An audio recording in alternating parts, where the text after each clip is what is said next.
ce soi-disant miracle d'un cadavre prétendu ressuscité.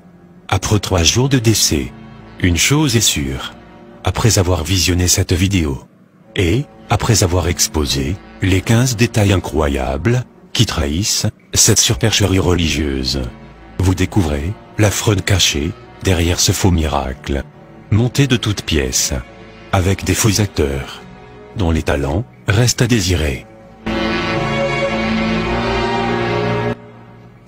Première remarque.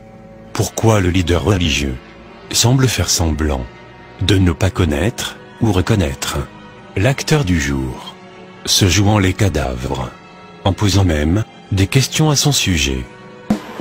Jesus! What is his name? Jesus! Ashakabosa. Elliot. Hello, Elliot. Elliot. Elliot. Alors que l'acteur ici, se jouant les morts, ressemble étrangement à un membre du staff ministériel, qui était même son caméraman personnel, durant des séances de délivrance similaires, et cela quelques années précédentes. Coïncidence ou réalité, le discernement de chacun le situera. Deuxième remarque.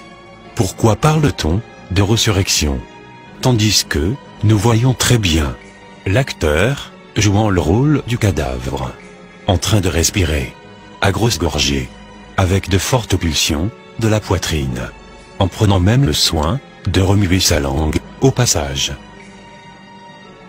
Troisième remarque. Pourquoi continue-t-on de parler de résurrection, tandis que le leader religieux lui-même confesse publiquement que son cadavre du jour respire déjà, et cela avant même de lui administrer la fameuse prière de résurrection. Can you see he's breathing? Hey! Ou bien, devrions-nous nous en tenir en la version officielle de la modératrice du culte de ce jour, qui indiqua qu'une famille qui était en provenance de la morgue, avec un cadavre de 3 jours, en direction du pays d'origine du défunt, qui est le Zimbabwe, et dont le cortège funéraire fit escale dans l'enceinte du lieu de culte de ce ministère, nommé Alléluia Ministry. Et que toujours selon ses dires, dès que le corbillard franchit le seuil du portail du ministère, les membres de sa famille constata, d'après eux, que les doigts du cadavre se mirent à bouger. C'est alors que la modératrice du culte vint alerter le leader religieux de ce ministère. Écoutons-la avec ses propres explications. Something is happening as the funeral parlor drove over the church door. The next door neighbor that came with him said, "It seems like the fingers of this dead corpse is beginning to move." Mais cette explication de la modératrice du culte n'est malheureusement pas convaincante, et cela nous ramène à notre 4e remarque, qui est comme suit. Comment les membres de la famille ont-ils constaté les doigts du cadavre bouger dans un cercueil sans vitre de vision, en plus avec une couverture qui ne révèle aucunement la position du corps? 5e remarque. Et chose bizarre, pourquoi les membres de la famille endeuillée continuent de maintenir le soi-disant défunt cloîtré dans un cercueil fermé, avec le risque d'étouffement, avec en plus les crochets de sécurité toujours en place, dans l'attente du leader religieux, dont ils n'avaient pourtant aucune certitude qu'il interromprait l'élan du culte, afin de sortir à leur rencontre, alors que les mêmes membres de la famille prétendent avoir vu les doigts du cadavre bouger. Qui d'entre nous garderait son proche frappé par la mort, et en plein début de résurrection, dans un cercueil fermé, et en plus verrouillé, sans avoir la curiosité de l'ouvrir, en vue de faire une vérification, avant l'arrivée sur les lieux du pasteur, surtout après le soi-disant mouvement des doigts. Aussi, pourquoi continue-t-on de parler de résurrection avec un mort, dont les doigts bougent à volonté avant même la prière de délivrance? Sixième remarque.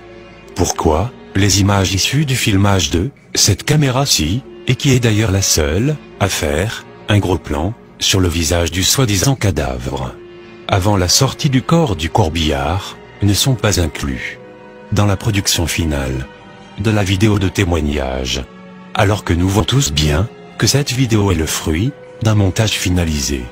Et, en lieu et place, l'on ne sert que des images filmées à distance. Aussi, une autre remarque, tout filmage qui se rapproche du visage du cadavre, en ce moment précis, est automatiquement crispé avec des signaux de brouillage, et cela, par qui? Aucun indice, alors que cet extrait vidéo a été récupéré sur le site officiel de ce ministère, Alléluia Ministry. Septième remarque de taille. Selon la famille du soi-disant cadavre, le corbillard était en train de transférer le corps de l'Afrique du Sud, ou soit de Johannesburg, à Zimbabwe, qui est, au moins, à 10 heures de route. Alors, quelle morgue sérieuse ne va pas prendre le soin de préparer un cadavre de 3 jours, à un si long voyage, à risque? Et cela, avec un embobement en bonne et due forme. Lorsque nous recevons les corps, après avoir signé les fiches de IFT, nous recevons les fiches. Maintenant, nous avons l'obligation de faire le traitement, soit l'embaumement. Avec des bouts de coton dans les narines du cadavre, afin d'empêcher l'air d'infecter le cadavre, en s'introduisant par ses narines. Ou même, pourquoi aussi la morgue n'a-t-elle pas fermé la bouche de ce soi-disant cadavre, par force, avec des moyens médicaux, pourtant connus de tous les services funèbres, et cela, afin d'éviter que l'air contamine le cadavre par la bouche, et occasionne ainsi un gonflement du corps, qui accélérait sa putréfaction. Et beaucoup plus important, pourquoi ces mesures préventives n'ont-elles pas été respectées, afin d'éviter de contaminer les autres occupants du corbillard, pourtant vivants, avec des bactéries qui s'échappent des narines sans protection, et de la bouche, laissée ouverte, du cadavre? Alors pourquoi cet acteur ici sort du cercueil, la bouche ouverte, et les narines sans protection, avec des bouts de coton? La réponse est toute simple. Puisque cet acteur, pas du tout impressionnant, n'a jamais été mort, alors, le faire causerait son étouffement, ce qui serait un meurtre. Comédie religieuse de ce leader religieux et ses faux acteurs, qui a même été imité par de nombreux internautes à travers le monde entier, en guise de moquerie.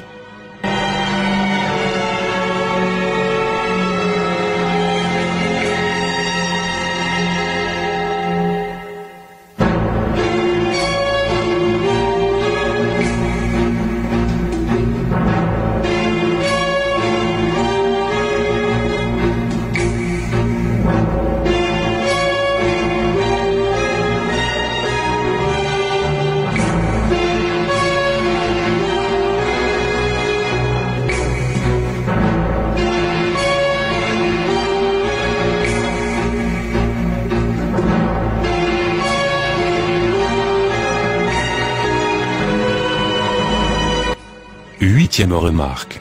Des détails que ces metteurs en scène ont oublié de camoufler durant leur scénario sont les contacts téléphoniques du service funèbre. Kings and Queens Funeral Services. À qui appartient le corbillard loué pour leur théâtre, et dont les responsables ont enfoncé le clou, en faisant les démentis formels suivants sur les médias audiovisuels sud-africains. 1. Le soi-disant cadavre n'a jamais été admis dans leur morgue. De 2. Ils n'ont aucune trace administrative d'une autre morgue.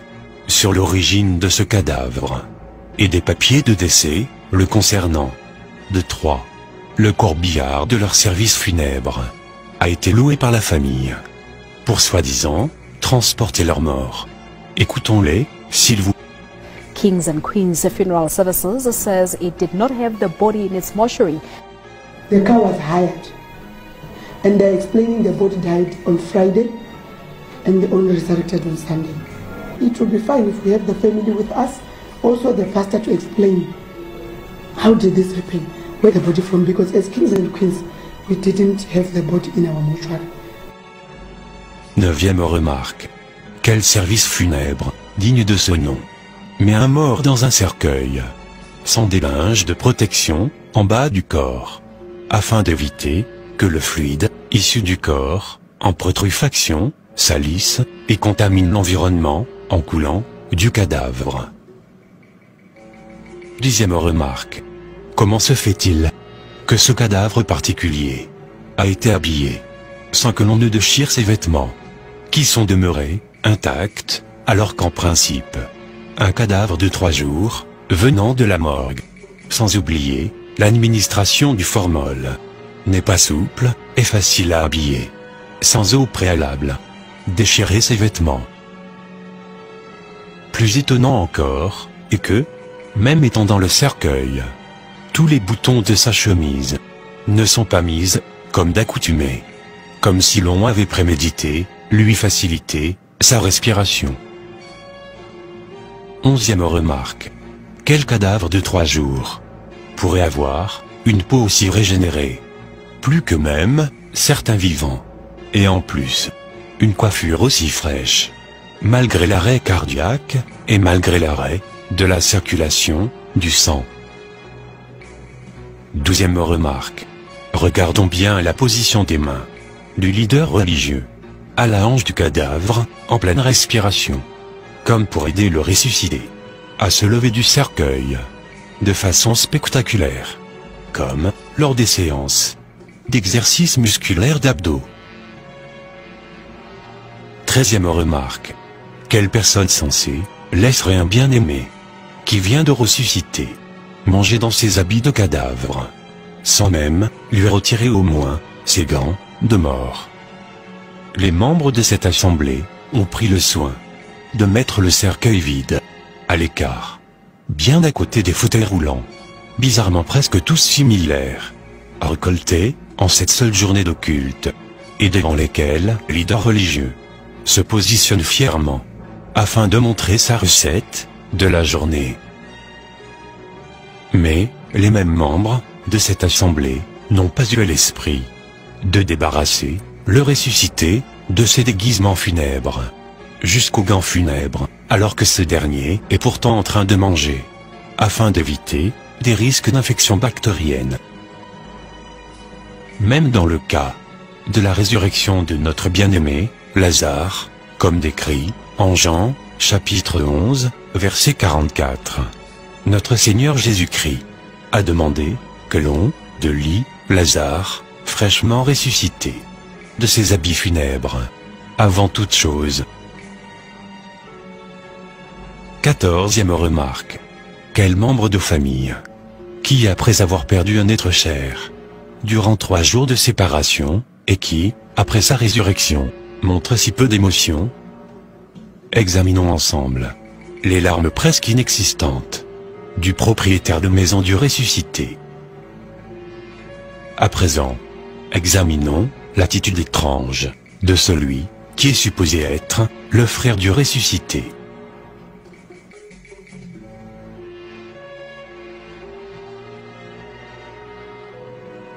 Et plus choquant, constatons ensemble la réaction fade de cette femme, qui est supposée être l'épouse du ressuscité, et cela, malgré 3 jours de séparation d'avec son mari, à cause de la soi-disant épouse semble être distante du ressuscité. 15e remarque. Le soi-disant ressuscité semble ne pas reconnaître les humains qu'il regarde désormais, étrangement, comme des extraterrestres. Il semble plus reconnaître sa propre femme, et ne lui donnent aucune attention. Mais cependant, le ressuscité se rappelle, subitement, de son nom. What is your name?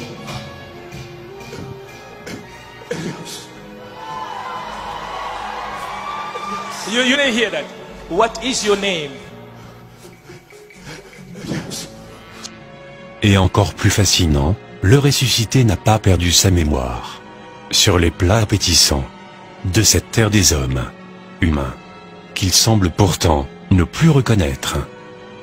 Le ressuscité, de comment mélanger les différents ingrédients dans son assiette, afin de savourer un bon goût au finish. Pour conclure cette vidéo, sachons que notre Seigneur Jésus-Christ continue de faire des miracles. Mais cela nous l'esprit de faire tout miracle, afin de vérifier si ces derniers viennent véritablement de l'Éternel, notre Père Céleste, ou à l'opposé, des profondeurs du royaume des ténèbres.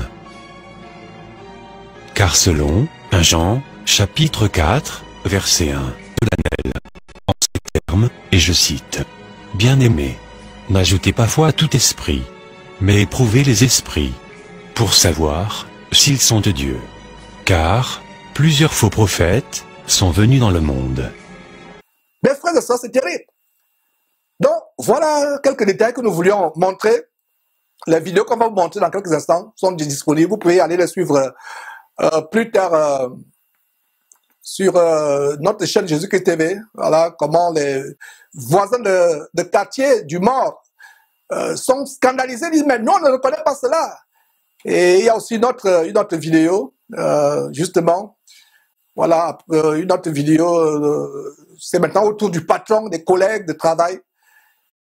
C'est les deux vidéos qu'on va vous montrer tour à tour avant de commencer véritablement cette émission sur Genèse. Cette émission, nous allons étudier le chapitre 40 de Genèse. On se limitera au chapitre 40 aujourd'hui. Donc, mes frères, suivez tour à tour ces deux vidéos et on reviendra commencer notre enseignement. Vous connaîtrez la vérité et la vérité vous affranchira.